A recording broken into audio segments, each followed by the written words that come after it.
Following a brutal crackdown by Iranian government forces on protesters, multiple sources told Reuters that U.S. President Donald Trump is weighing options that include strikes on that country's leaders and security forces. Two U.S. sources familiar with the discussion said Trump wanted to create conditions for, quote, regime change, even as Israeli and Arab officials said air power alone would not topple Iran's clerical rulers.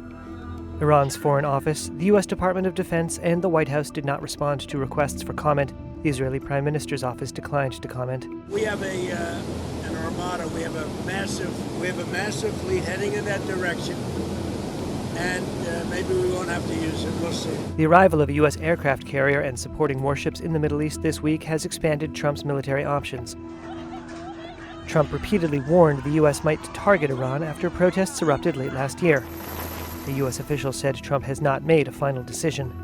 Reuters spoke to more than a dozen sources who requested anonymity for this account of the high-stakes deliberations. Two U.S. sources said discussions included options to hit commanders and institutions Washington holds responsible for the violence, to give protesters the confidence that they could overrun government and security buildings. Four Arab officials, three Western diplomats, and a senior Western source said they were concerned that instead of bringing people onto the streets, U.S. strikes could weaken Iran's protest movement. A senior Israeli official said Israel does not believe airstrikes alone can topple the Islamic Republic.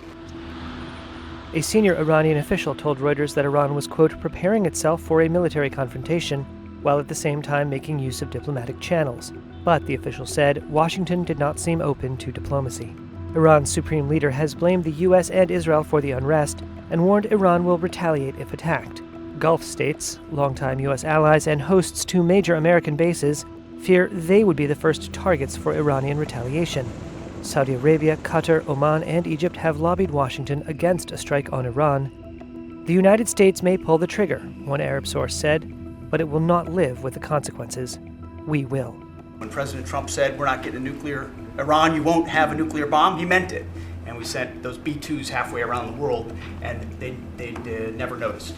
When he said, we're not going to tolerate trafficking drugs anymore in our hemisphere, we treat them like the Al-Qaeda of the Western Hemisphere. He meant it, and we're executing that. When you said, Mr. President, we're securing the border, the military was proud to do their part alongside Homeland Security to do that. Same thing with Iran right now, ensuring that they have all the options to make a deal. They should not pursue nuclear capabilities. We will be prepared to deliver whatever this president expects of the War Department.